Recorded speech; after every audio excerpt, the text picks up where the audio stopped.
Salve, salve, meu querido George! Você deu até uma esticada hoje no Estou George! empolgado. Nosso primeiro Maquinistas de fevereiro. Estou saindo na conta, o quarto da temporada 1. Como é que é? Temporada... Não, como é que fala? Série 1, temporada 2, eu já não lembro mais, já me perdi. Eu tô mais perdido. Não, eu ia dizer, dentro daquela história, temos o Maquinistas esse ano dividido em 2 temporadas por conta da pausa da Copa do Mundo, né? Sim. Data FIFA, né? A gente para ali. Então, não vai ter o Maquinistas regular, tradicional, mas teremos novidades. Não conta comigo com a linha do tempo, porque a chance de falar que a gente tá em março, abril ou janeiro é grande. Mas o senhor vai bem? Sim, ótimo. Bem, e você também? Tudo bem, tudo em paz. Muito bom. Né? A gente tinha falado que a gente tinha gravado antes, mas sobrevivemos bem a São Silvestre, certo? Sim, sim. Tudo bem que eu dormi quase 8 horas da noite na passagem do ano, mas tudo bem. É uma criança. Tá fraco, hein? Tá fraco, senhor, hein? Bom, vamos parar de enrolar, né? Como sempre. Sim. Sai temporada, entra temporada, nós estamos enrolando. A enrolada é básica inicial. Sendo que o personagem, óbvio, o entrevistado é o mais importante, né? Sempre é o mais importante do que as nossas bobagens, mas tudo bem. Faz parte. O pessoal acha isso divertido, tá tudo bem. Não, acho que a galera passa, né? Rápido, já entra com o personagem. Vezes 2, agora pessoal, atenção, hein? Vamos lá. Ricardo Padovese, seja bem-vindo. Bem-vindo, Ricardo. Muito obrigado. Muito obrigado, Eric, George. Obrigado aí pelo convite. Prazer imenso estar aqui. Consultor. Hoje, consultor.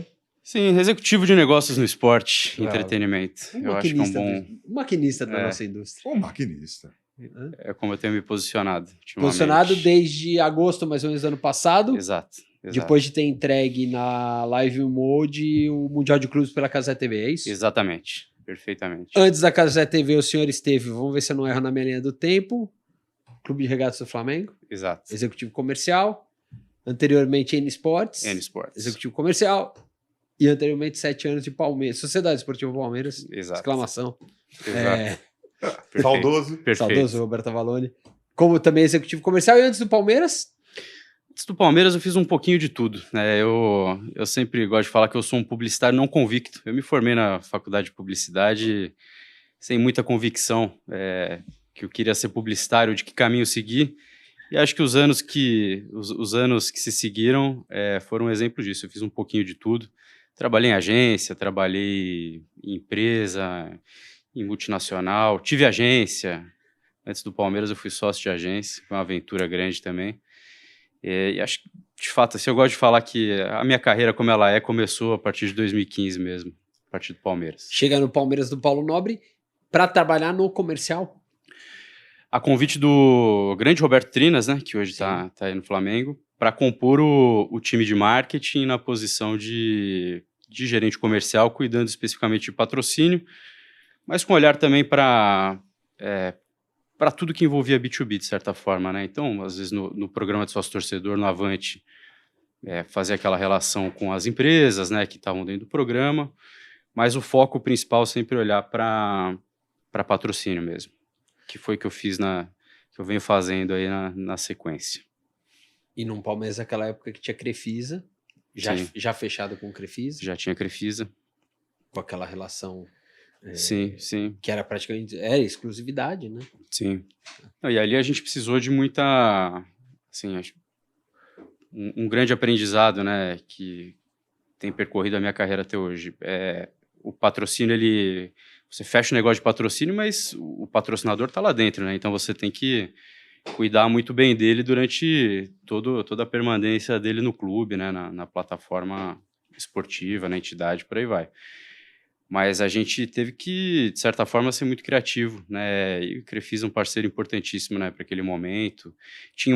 A gente tinha depois, né? No começo, a Crefisa e Fã ainda não eram exclusivas do uniforme. Depois a gente passou a ter um cenário verdade, que inicialmente não era. Em que eles eram exclusivos do uniforme, e aí sim a gente teve que buscar uma criatividade extra para buscar novos caminhos. Então, um case bem interessante, depois a gente pode falar mais sobre, mas eu participei da negociação do primeiro contrato de apostas, né, do Palmeiras, 2019, 2020, que a gente não tinha uniforme, né? Foi provavelmente o primeiro clube que negociou um contrato de patrocínio sem uniforme, era um contrato digital.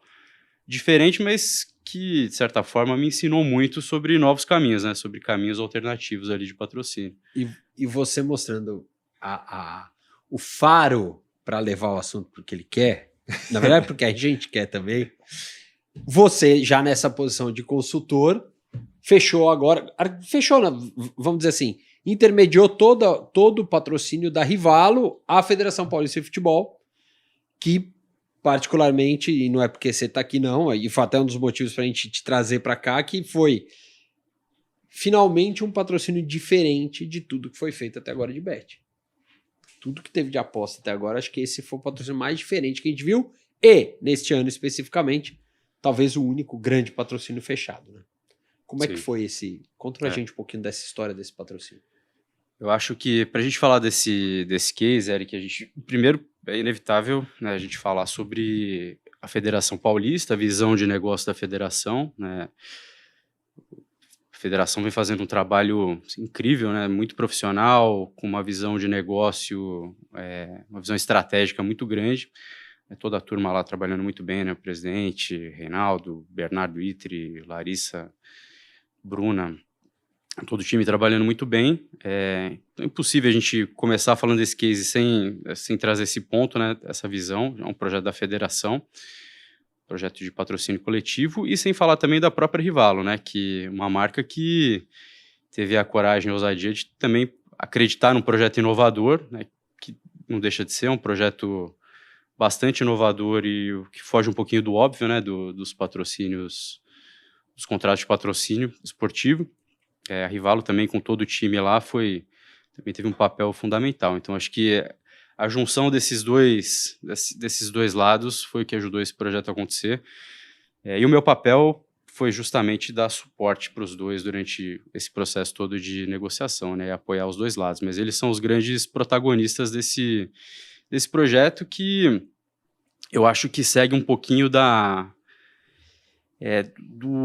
do caminho que os patrocínios estão começando a seguir, deveriam seguir cada vez mais, né? Eu acho que ele tem, esse projeto, ele tem ingredientes que são muito interessantes, que de fato transformam o patrocínio não só numa exposição simples de camisa ou algo assim, mas trazem para esse cenário todo uma posição muito interessante de plataforma. Eu defendo há muitos anos que os clubes, as entidades, qualquer ativo patrocinável tem que seguir esse caminho, o caminho mais de plataforma, sair um pouquinho do tradicional, que o patrocínio é só a marca na camisa e acabou.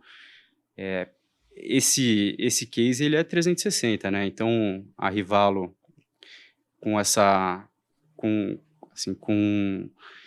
esse direcionamento da Federação Paulista, consegue o patrocínio de 46 clubes, né? Tem o patrocínio de 46 clubes, os name rights da Série A2, A3, A4, um patrocínio da Série A1 também, né? Do Campeonato Paulista A1, porque está nos LEDs. É patrocinador do Programa de Integridade da Federação, que também é um ativo institucional super importante, né? Principalmente para o setor de apostas, né, para o setor de betting. E é isso, é um projeto que foi para a rua agora recentemente, tá dando resultados ótimos já. E acho que é isso, foge do óbvio, né? Foge um pouquinho do padrão, né, que vem sendo trabalhado nos últimos anos. E aí, dentro disso que você falou, com toda a sua experiência também em patrocínio, né, trabalhando em clubes e até agora nesse projeto com a federação, as entidades, os clubes, eles já têm uma visão mais 360 de um patrocínio ou ainda não? Isso falando Brasil.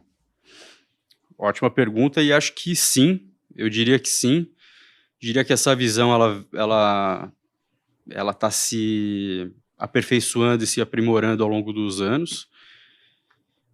Porque assim, né, Jorge, os clubes, né, vamos usar os clubes como referência, mas basicamente qualquer plataforma de patrocínio, ela tem um ingrediente diferente, que ela pode de fato se transformar numa plataforma 360. Ela tem tudo o que as marcas precisam, né? Ela tem, obviamente, usando o clube como referência, né, que acho que é o mais fácil da gente entender, o clube naturalmente tem um potencial de visibilidade, de awareness incrível, porque os clubes são naturalmente canhões de mídia, né? Então, Se a marca busca reconhecimento de marca, ela consegue, através do patrocínio de um clube. Os clubes têm um poder de engajamento altíssimo, porque os fãs, né, os torcedores, estão mais predispostos a receber informações, notícias e pushes comerciais dos clubes, de repente, até certo ponto, né? Óbvio, a gente tem que ter cuidado, mas os clubes têm esse poder de engajamento imenso, né? Então, você tem visibilidade, você tem engajamento, você tem a possibilidade de trabalhar relacionamento, que é uma ferramenta importantíssima para as instituições, né? Você tem, normalmente, os contratos de patrocínio têm ingressos, tem camisas, tem experiências, né? Tem acesso a experiências, então você consegue trazer esse lado também para a marca. E os clubes eles têm um poder natural de gerar negócio para as marcas. Eles sempre tiveram esse poder, porque eles têm esse acesso mais fácil, né? Eles têm uma base muito engajada. O que eu acho que a gente está vendo nos últimos anos é um aprimoramento de como se fazer isso, de como gerar negócio para o patrocinador. Acho que isso passa muito por tecnologia, passa muito por inteligência artificial, passa muito por dados, que acho que é uma coisa que a gente pode falar bastante hoje, porque dados o uso de dados, na minha visão, é algo que pode mudar completamente o cenário de patrocínio no Brasil, no mundo, né?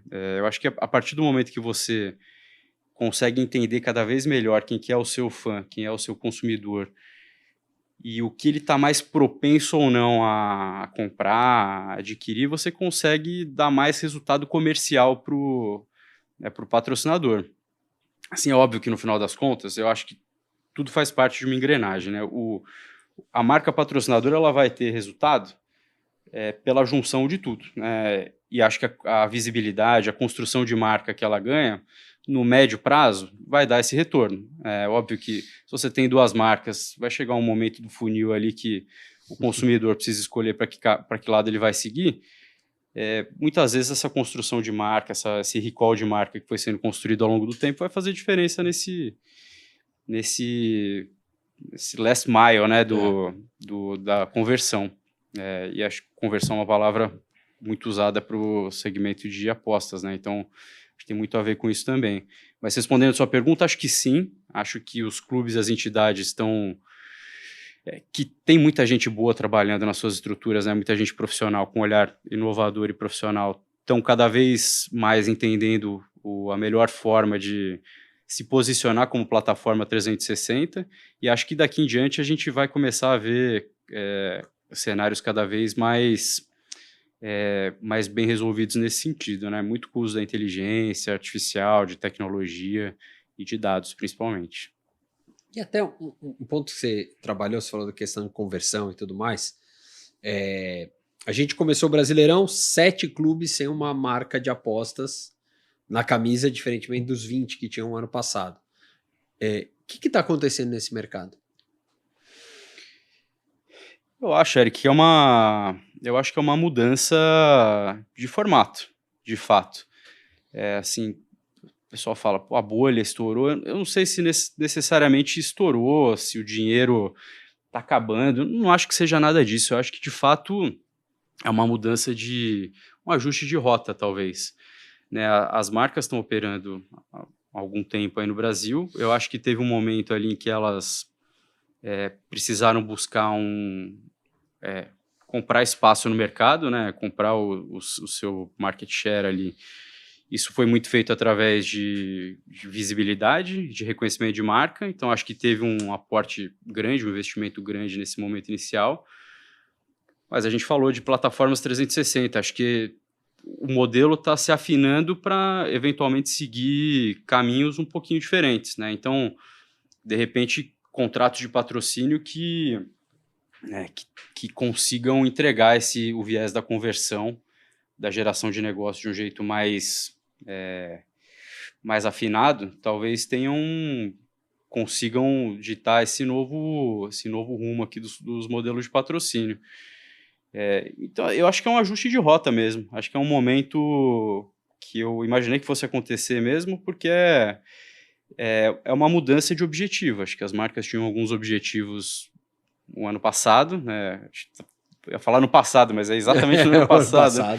Tinha um objetivo no passado e a partir de agora esse objetivo se mantém, mas eu acho que tem novos objetivos que estão sendo incorporados aí nessa cesta e precisam ser contemplados aí nos modelos de patrocínio. Você acha o quê? Que os clubes não estão sabendo vender esse novo, ou ler, enxergar, entender esse novo formato? Acho que estão começando, sim, e acho que esse movimento de a gente começar o campeonato com um número menor de patrocinadores vai acelerar esse processo, né? Eu tenho tido muitas conversas aí no mercado com relação a isso e os clubes estão percebendo, de fato, que precisam entregar mais conversão, precisam entregar o composto, né, do patrocínio mais bem resolvido, bem alinhado. De novo, né, eles têm esse poder, eles já têm essa potência instaurada. Eu acho que é fazer uso das ferramentas certas para buscar os resultados. E na questão de valores, complementando essa pergunta que o Eric fez, na questão de valores, quando o mercado ele cria uma espécie de um balizamento do tipo, não, os valores praticados anteriormente, eles eram estratosféricos, não, vamos trazer isso para dentro de uma realidade, trabalhar tudo isso que você está falando, esse olhar 360. Isso também tem ocorrido a partir de agora, no seu olhar? Que não seria um estouro de uma bolha, olhando bets, mas o mercado como um todo, vendo outras possibilidades de patrocinadores que tenham interesse em estar. Sim, e acho que investindo o que vale, né? Eu acho que vale o investimento, ele vai continuar sendo alto, eu acho. Eu não acho que vai ter uma redução drástica, não. Eu acho que as marcas vão continuar investindo, mas acho que os modelos precisam mudar. Então, não vejo um distanciamento muito grande de tamanho de investimento, não, Jorge. Eu acho que elas vão seguir o investimento, talvez ajustando um pouco a rota ou o que elas vão patrocinar. De repente não vão estar só no esporte mais, vão buscar um caminho em entretenimento, em cultura, em eventos, né, que é um caminho que... Porque no final das contas também é isso, né, tem o patrocínio, a gente está falando muito de esporte e clube, de futebol, mas pelo meio histórico, mas todas as plataformas patrocináveis têm esse potencial de entregar o mix 360 que a gente está falando, né. Então, eventualmente, você pode variar a sua estratégia e sair um pouco de clube e ir para uma plataforma de música, entretenimento, cultura, e você pode começar a ter resultados interessantes, às vezes com investimento menor.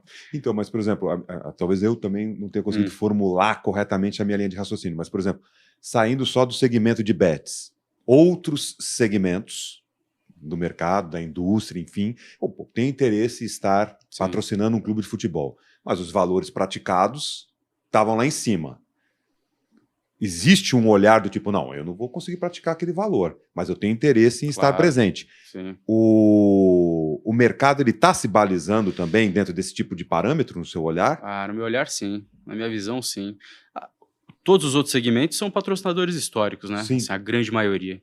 E fizeram trabalhos brilhantes ao longo das décadas. Então, assim, vai ter que ter um ajuste de olhar dos clubes e das entidades também. Eu acho que isso é um movimento natural, com interesse das marcas em continuarem investindo, porque não pararam. Acho que elas teve esse momento do segmento de apostas injetando mais dinheiro, talvez tenha ofuscado um pouco a participação dos outros segmentos, mas eles sempre tiveram aí, e acho que eles estão voltando agora com um potencial grande, e os clubes estão começando a enxergar, as entidades estão começando a enxergar essa necessidade de equalizar os valores de investimento. Acho que os patrocinadores e as marcas, tendo interesse em estar no ecossistema do esporte e do entretenimento, o cenário vai se ajustando. Essa é a minha visão, eu acho que sim. Até pela tua experiência, eu ia te perguntar isso, assim, você, por passar, desde 2015, teve aquele boom que vieram os patrocínios da Caixa, aí isso saiu, aí vieram os bancos digitais, aí saiu, vieram as apostas. A tendência das apostas é também ter uma rota de fuga ou você acha que fica? Acho que fica. É diferente, né? Eu acho que fica. Eu acho que fica porque... vamos lembrar que apostas esportivas é muito endêmico, né, do futebol, do esporte. É quase como material esportivo. É difícil de... Assim, eu acredito muito, né, eu tenho tido muitas conversas nesse sentido, eu acredito muito que as marcas têm que estar em outros territórios também, não só no esporte, não só no futebol, né? E não só no esporte. Mas só de sair do futebol já é uma mudança grande de rota, né? Porque naturalmente elas estão no futebol, normalmente é o caminho de entrada, mas eu acredito muito que tem outros caminhos, outros territórios que que as marcas podem se beneficiar muito.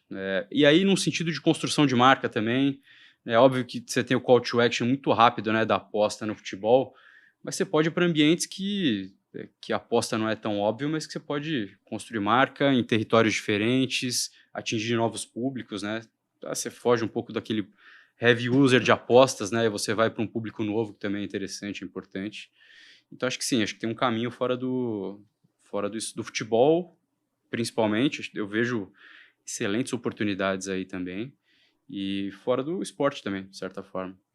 Ele hoje permitiu que a gente trouxesse o famoso fio novamente. O cara falou de dados. Então, um fio que a gente sempre traz aqui na nossa resenha. A gente não, senhor. Eu nunca lembro qual é o fio, mas tudo bem. Não, eu também esqueço dele. Segue a linha de raciocínio. Dado não é informação. Informação não é conhecimento. Conhecimento não é sabedoria. Pegando ali no prisma da sua análise, nós estamos aonde?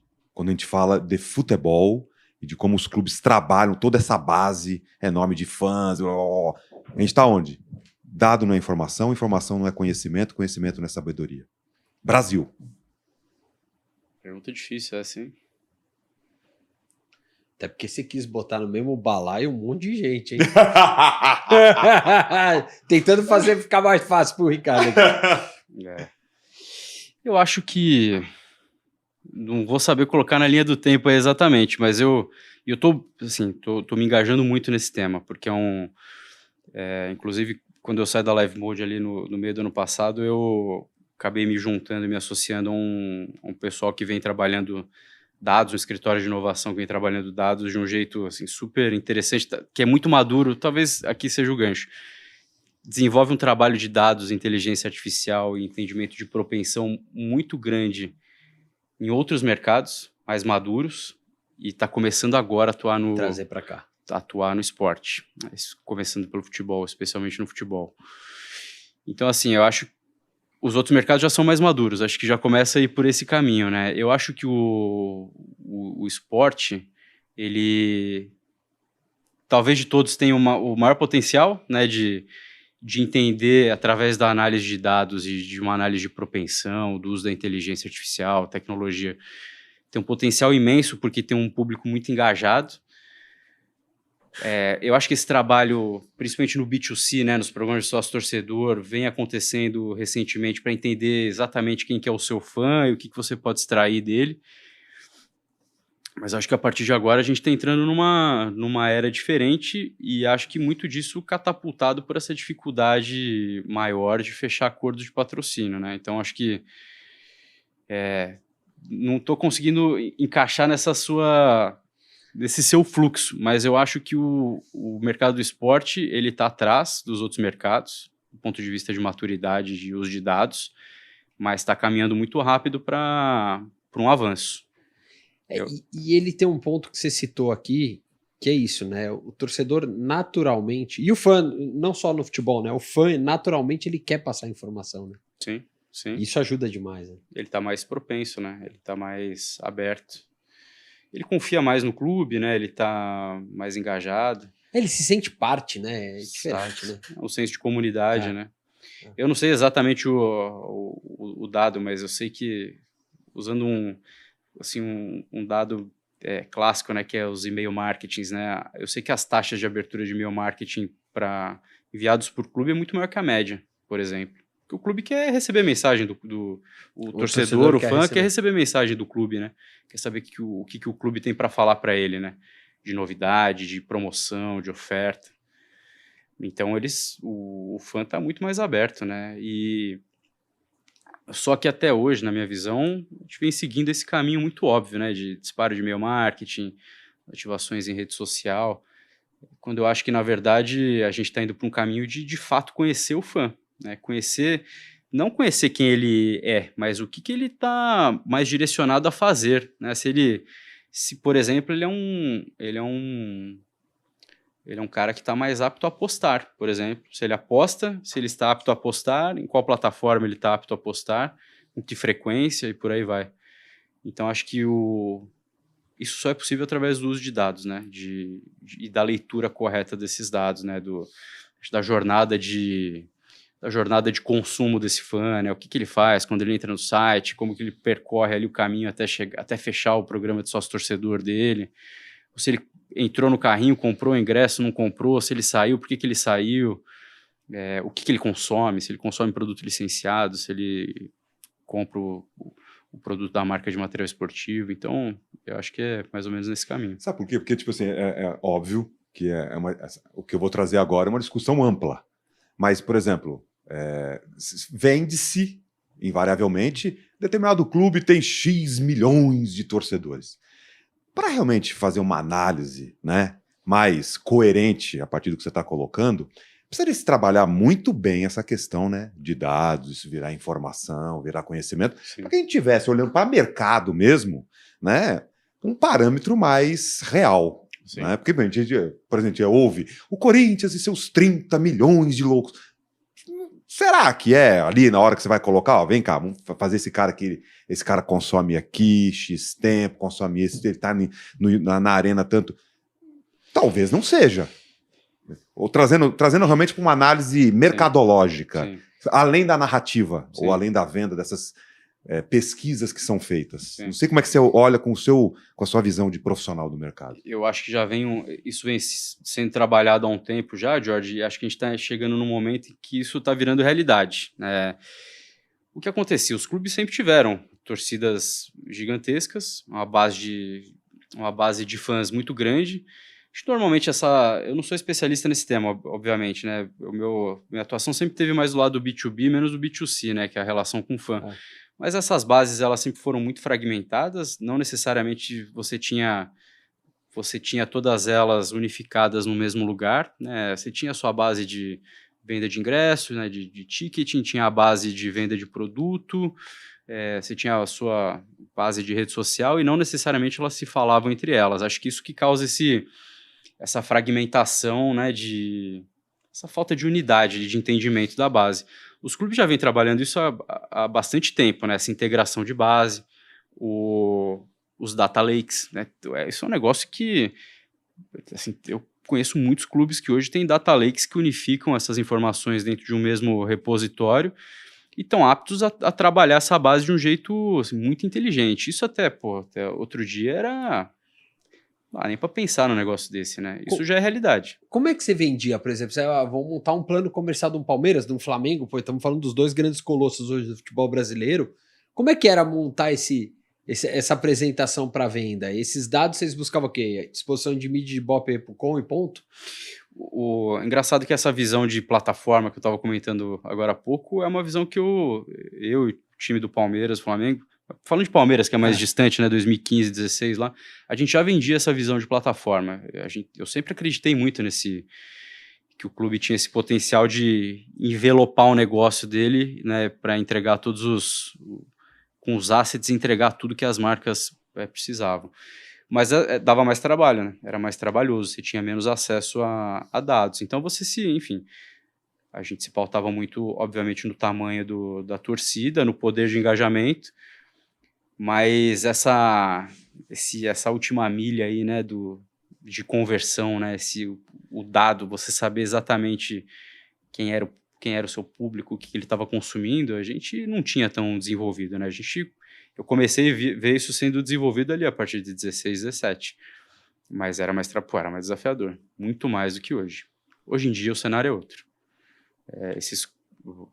Dando esse exemplo desses dois clubes, né, falando de Flamengo, né, que a experiência mais recente, muito apto a conhecer bem o seu público já, entregar retorno.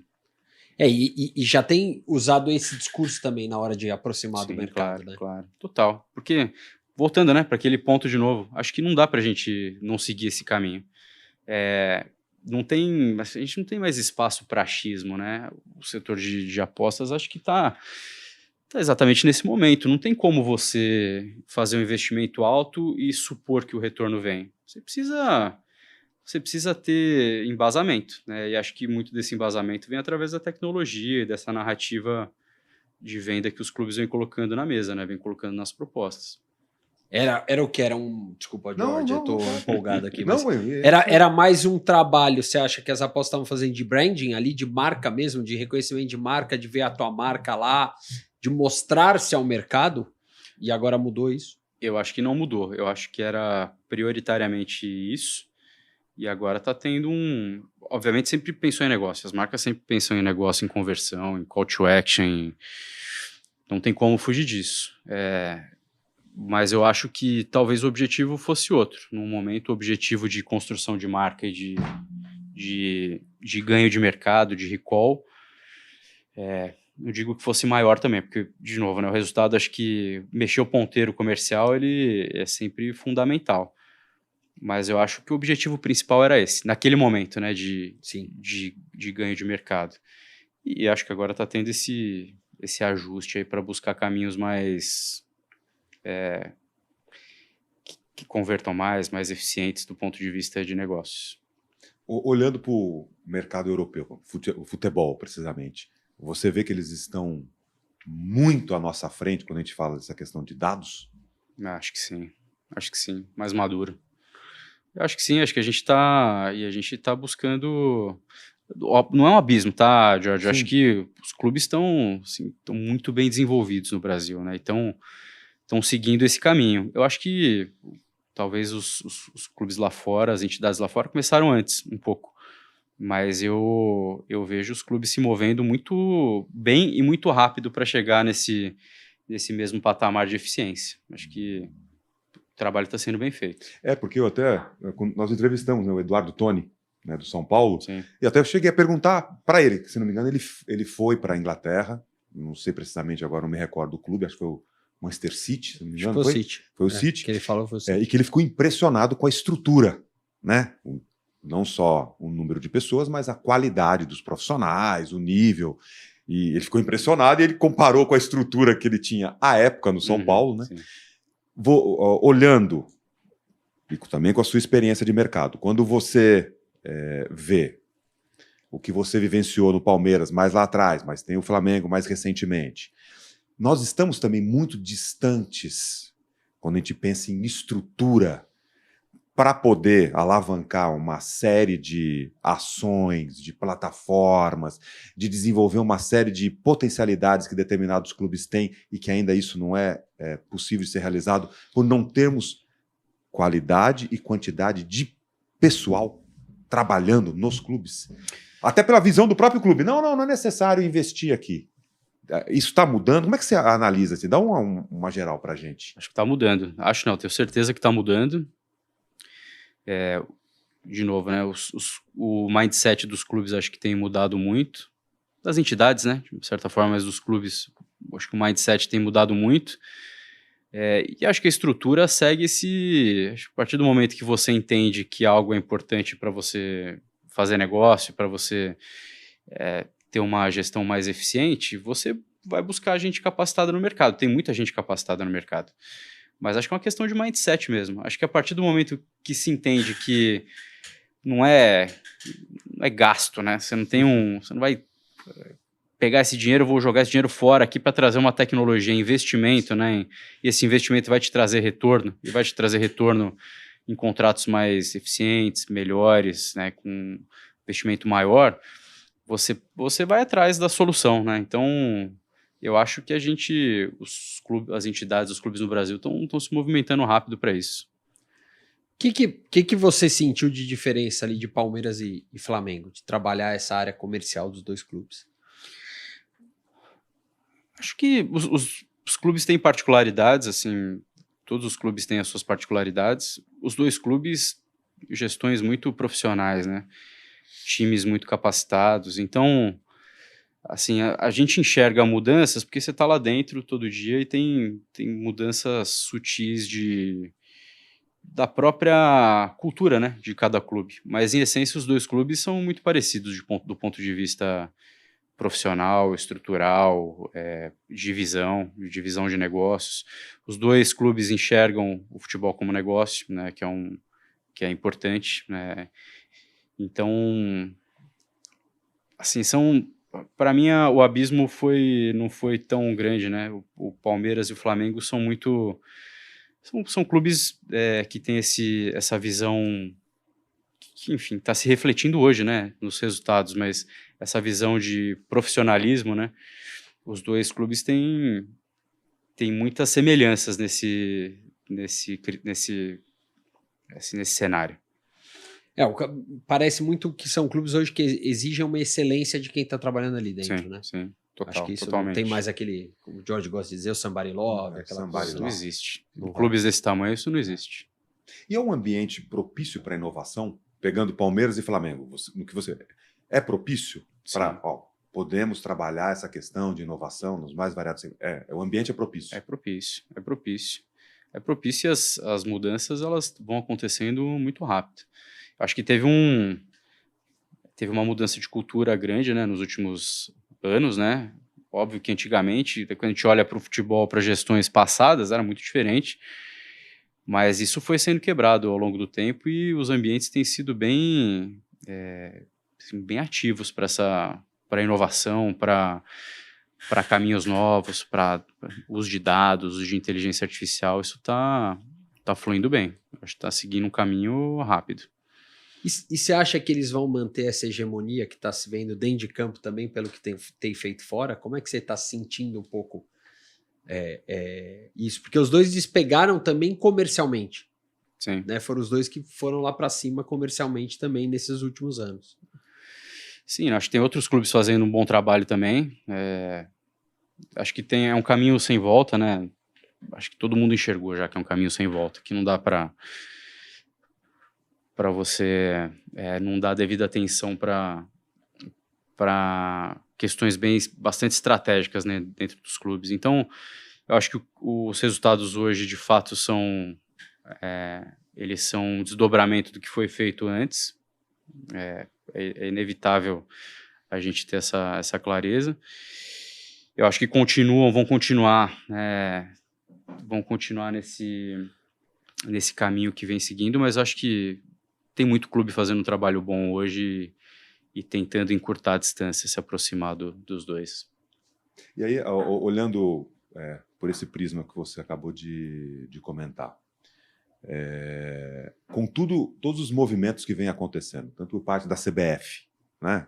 Implementação do famoso fair play financeiro, todas essas mudanças que vêm ocorrendo aí no entorno.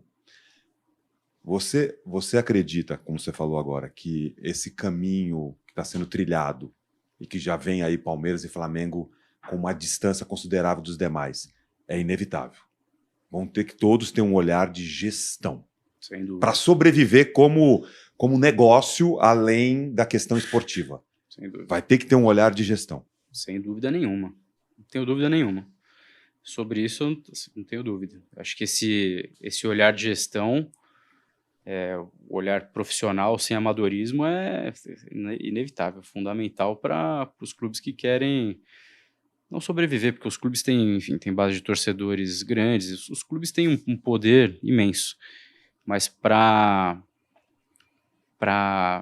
competir em alto nível, sem dúvida nenhuma. E aí a gente sempre falava isso, né? Os títulos, as vitórias, elas são desdobramentos de você brigar no topo, né? Você só consegue ter essa sequência boa se você briga no topo. Para brigar no topo, você tem que ter uma gestão profissional. Você tem que ter um trabalho bem feito de base, de negócios, de marca. Os clubes precisam trabalhar marcas, né? Assim como as empresas, as multinacionais trabalham e constroem marca, os clubes precisam fazer isso muito bem feito também. E, Padovese, o que é mais fácil? É trabalhar num clube em reconstrução como foi o Palmeiras com o Nobre? É pegar uma gestão que já vinha de uma mudança, foi o Landim, depois para frente? Como é que são esses ambientes e clubes que são turbilhões ali, porque tem conselho, tem tudo isso. Esse dia a dia interfere, essa política interfere nesse dia a dia de vocês? Não. Não, muito pouco, Eric. Os clubes aprenderam a se blindar muito bem, né, dessa influência externa, né? Assim, de novo, né? Como se tornou impossível não seguir um caminho profissional, uma gestão profissional, os clubes têm cuidado dessa blindagem de um jeito interessante, pensando muitas vezes mais com viés de negócio mesmo. E acho que os dois cenários aí têm desafios muito semelhantes, muito parelhos. No final das contas, o desafio de estar num clube grande, ele vai ser sempre muito complexo, né? São várias... É uma engrenagem que precisa de muita coisa, né? Precisa muita coisa estar alinhada para funcionar. Então, acho que independente do Palmeiras lá de 2015, do Flamengo agora de 22, acho que o desafio, ele tem diferenças, mas é sempre muito grande. Vou fazer agora, vou dar uma de Evair e fazer uma pivotagem no estilo clássico do Evair. E você agora, que está do outro lado do balcão, como é que tá? Você profissionalmente, nessa nova fase. Olha, Jorge, tá assim... Com mais tempo livre. Mais ou menos, né? Porque você não para mais de ou menos, pensar. não, você não para de pensar. A voz da consciência deu uma risadinha lá, a voz da consciência. Você não para de pensar um minuto. Mas eu tô exatamente onde eu escolhi estar. Porque eu acho que essa posição de ser um executivo independente, um consultor independente, né, de patrocínio, ela te dá essa liberdade de não estar, como que eu posso falar isso de um jeito elegante, de não estar amarrado a nada. Você pode identificar as melhores oportunidades e levar isso para as marcas ou vice-versa, sem ter que defender demais um território, né? Então, assim, te dá a liberdade, né, de entender exatamente quais são as melhores oportunidades no mercado e o que essas oportunidades têm de melhor para oferecer para as marcas, para os clubes, para as entidades. Então, assim, tem sido diferente, né? Eu fiquei muito tempo inserido em estruturas, né? Palmeiras, Flamengo, Live Mode. Acho que é um modus operandi diferente, mas que tem me permitido entregar esses 15 anos aí de experiência de um jeito isento. Eu sempre falo que o que eu tenho de melhor para entregar é justamente ter vivido os bastidores, ter vivido isso de um jeito assim, muito intenso. E é um papel, assim, são poucos clubes, né, no Brasil. Não são tantas pessoas que têm essa oportunidade de viver esses bastidores. Então, ter a oportunidade de ter vivido isso, ter aprendido, né, com tudo de certo e de errado que eu vi, né, principalmente de errado, tem me dado essa oportunidade grande de atuar de um jeito que eu acredito no mercado. Outra coisa também, né, você poder fazer o que você acredita, né, levar bons negócios para os dois lados, assim, é o que tem me atraído mais. E eu não tenho tido mais tempo, não, assim, muito pelo contrário. Muito pelo contrário, você é dono dos seus problemas também, né? Nesse caso aqui, dos seus desafios e problemas, né? Mas tem sido incrível, tenho gostado muito, e esse viés de dados também tem sido um caminho interessante, que é menos óbvio, né? Porque eu vivi muito tempo em patrocínio, mas tem sido um caminho legal também, que tem se mostrado próspero daqui para frente. Acho que tem muita coisa legal. Esse de dados, vocês estão levando as soluções para entidades, é isso? Isso, exato. De novo, essa empresa, ela tem cases muito consistentes em outros mercados, né, mercados mais maduros. A gente começou a olhar para o esporte agora. O caminho de entrada mais focado em B2C, que é o mais óbvio, né, olhar para as bases de dados, entender growth, churn, retenção e tudo mais. Mas eu, com a minha experiência de patrocínio, para mim, existe um caminho incrível no B2B também. Vamos voltar lá no começo da conversa, né? Como que você, dentro de um contrato de patrocínio, consegue entender exatamente o que o torcedor, o fã do clube, está propenso a fazer e como você consegue entregar caminhos mais eficientes para o patrocinador, leads mais quentes e por aí vai. Então, eu estou confiando muito nesse caminho e tenho tido conversas muito legais no mercado e tenho visto muita gente engajada também nos clubes e nas federações, o que refresca o olhar aí sobre o esporte, né? Porque é muito mais, cada vez mais necessário, né? Muito Não necessário. tem como, você precisa oferecer o produto certo, não só o campo, né? Exatamente. Não, exato. Voltando lá no começo, né? Como que você tem uma negociação mais atrativa para o patrocinador, né? Não é só você entregar o óbvio, que é a marca na camisa, a visibilidade imensa. É como você entrega o seu conhecimento sobre a sua base de torcedores, né? De fãs, de consumidores, né? Desculpa te cortar, Eric, mas você falou um negócio tão importante agora da questão do produto, né? A venda se tornou cada vez mais um processo complexo. Vender. A venda de patrocínio? É. Muito, sim. Sim, porque ela deixou de ser óbvia, né? Antigamente você... Não digo que era fácil, né, vender o clube. Nunca foi fácil vender patrocínio. Mas acho que você tinha menos componentes na mesa, né? Você tinha menos concorrência, você estava num momento de mundo diferente também. Acho que a atenção ela era menos fatiada, né? Hoje a atenção das pessoas é muito fatiada. Você tem que entrar na vida das pessoas, dos consumidores, sem ter sem ser muito brusco, né? Sem ter um abismo muito grande. Então, eu acho que se tornou mais complexo assim. Acho que os vendedores de patrocínio tiveram que ir incorporando ferramentas novas ali na caixa de ferramentas, né, para poder fazer uma venda mais eficaz, mais eficiente para as marcas. Eu assim, não tenho dúvida que mudou. Isso mudou muito. E falando nessa questão de venda e tudo, o senhor que é um mago das vendas, qual é o diferencial que Cazé TV trouxe para esse mercado? O que ela trouxe de diferente, enfim, que fez criar um novo meio da gente consumir o esporte ao vivo no Brasil, né? Eu acho que ajudou a consolidar um novo meio. Não criou, sim, mas consolidou, né? Qual é o diferencial que tem? Acho que o mercado já tinha assim, com a mudança do consumo de esporte, né, com toda essa questão da mudança de direitos, né, das fragmentações, muita coisa já mudou, né, foi necessário mudar, e o jeito que se consome esporte mudou muito, acho que esse é o primeiro ponto.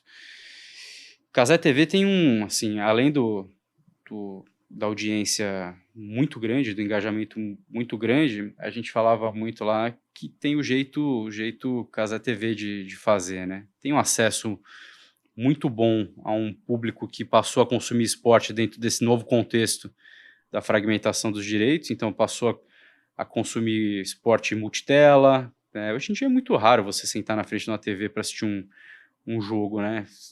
Você precisa buscar onde está esse jogo, você está consumindo muita coisa ao mesmo tempo, às vezes você está consumindo uma parte só do evento. Então a Cazé TV tem essa proximidade com um público mais jovem, né, com um público novo, fala a linguagem desse público, com muita qualidade, óbvio, né, com muita visão de negócio também. Então acho que é isso, é a junção de audiência massiva com um jeito diferente de fazer, né, com um jeito diferente de falar com uma audiência diferente. Acho que foi isso que... Eu tive lá durante Eurocopa, Olimpíadas, Mundial de Clubes, Campeonato Paulista. Você vê a forma como as Olimpíadas foram transmitidas, né? Tem muita gente que assistiu Olimpíadas pela primeira vez na Cazé TV, né, nesse formato, muito mais próximo, né? Eu sempre dou o exemplo do surf, né? Você assistiu o campeonato ali né, as etapas de surf nas Olimpíadas. Quem estava narrando as baterias eram caras que estavam dias antes estavam na água, né, com os surfistas lá. Então a proximidade muito grande. Você vê lá o Pedro Scooby lá na água entrevistando o Medina assim que ele sai da bateria. Então acho que esse jeito, esse distanciamento menor, né, entre quem tá narrando o jogo, quem está transmitindo o jogo e quem está sentado na sala assistindo, essa proximidade acho que ajuda muito também. Engajamento, né? Acho que tem um engajamento grande e uma leitura muito próxima ali entre quem está vendo e quem está transmitindo. Espetáculo. George. Sim. A gente falou, ele perguntou antes. 50 minutos já, viu? Como vai rápido? Vai rápido. Vai rápido. Você perguntou. Mas agora você se prepara. Eita. Vamos ver se o cara tá inspirado. Meu querido, chegou a sua hora. Aquela? Outro dia eu fiz um podcast que tinha um momento também. Tinha? Que legal, cara. Tinha. Mas agora é a hora do único, o inigualável, inerrepetível, pode ser? Inerrepetível, irrepetível? Bom, não sei. A voz da consciência. É a do Momento George. E vai ser inédito hoje a minha proposta, hein? Vou pedir pro nosso entrevistado que você fechasse os seus olhos. Meu Deus, você voltou inspirado. Não voltei, não. Se você fechasse os seus olhos, respirasse profundamente, e eu vou te fazer a pergunta. É um momento yoga, é isso? Mais do que yoga. Por favor. Isso. Que preparação, hein? Que medo. Você vê? Mas com os olhos, continue com os olhos fechados, que é fundamental. Fechados, tá. Com os seus olhos fechados, com a respiração bem profunda, qual momento especial na sua relação com o seu pai que vem à sua mente agora e no seu coração e que você carrega para toda a sua vida como um grande aprendizado? Que golpe baixo do Caraca, George. velho. Golpe Pô, baixíssimo. esse ainda bem que ele não fez comigo. Tô fora, George, sai fora. Possível não me emocionar, né, com essa aí. Eu perdi meu pai ano passado, né, por uma coincidência imensa, na semana que eu saio da Live Mode. E passei um mês com ele na UTI, antes do falecimento dele, em agosto. E foi um momento muito, muito duro, porque a minha mãe ficou internada também. Os dois ficaram internados na UTI no mesmo... Uma loucura, no mesmo período, e minha mãe, graças a Deus, tá ótima, né? Teve alta, mas meu pai faleceu dia 15 de agosto. E meu pai sempre foi, meu pai que me levou pro esporte, assim, né, pra consumir esporte, né, através do futebol. E quando eu começo a trabalhar no Palmeiras, vou tomar um golinho de água, Jorge, porque você foi, George foi muito pesado, né? Foi duro. Mas tá bom. Mas eu, inclusive, postei esses dias, né, no Instagram, ali, dia do aniversário do meu pai, foi um dia depois do Palmeiras e LDU, né? Meu pai é muito palmeirense também, sempre foi muito palmeirense. E quando eu fui trabalhar no Palmeiras, eu liguei pro meu pai e falei, pai, eu tô saindo da agência, né? Não sou mais sócio daquela agência. Ele falou, filho, que loucura, o que você tá fazendo? Aí eu falei, eu tô indo trabalhar no Palmeiras. E ele ficou mudo. Filho, que loucura, o que você fez? Ele ficou mudo, não respondeu, né? E depois eu fiquei sabendo que ele tava chorando, né, de emoção. Então, assim, acho que são muitas memórias, né? Assim, acho que o grande segredo quando você perde os seus pais é transformar a saudade em memórias, né? Em lembranças boas. Sempre. Então, todos os momentos que eu tive com meu pai foram muito especiais. Os momentos que eu tive com ele no Allianz Parque foram muito especiais. A oportunidade de levá-lo no vestiário, de levá-lo no campo, né, para sentir, né, ele olhava, eu lembro que ele olhava assim a gente que sempre frequentou Palestra Itália, né, desde muito pequenininho. Aí ele olhava de dentro e falou assim, não dá para ver as chaminés, né, mais, né, as chaminés ali das indústrias Matarazzo, mas assim, eu guardo essa recordação com muito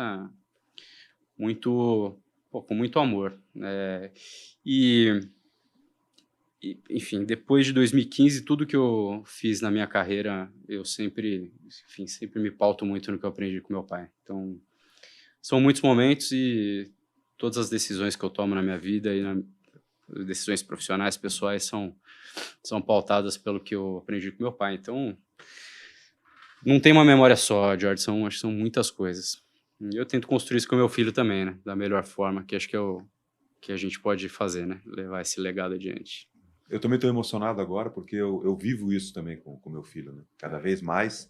E o Eric, ele havia dito isso há um tempo para mim. Ó, a construção desse vínculo, né?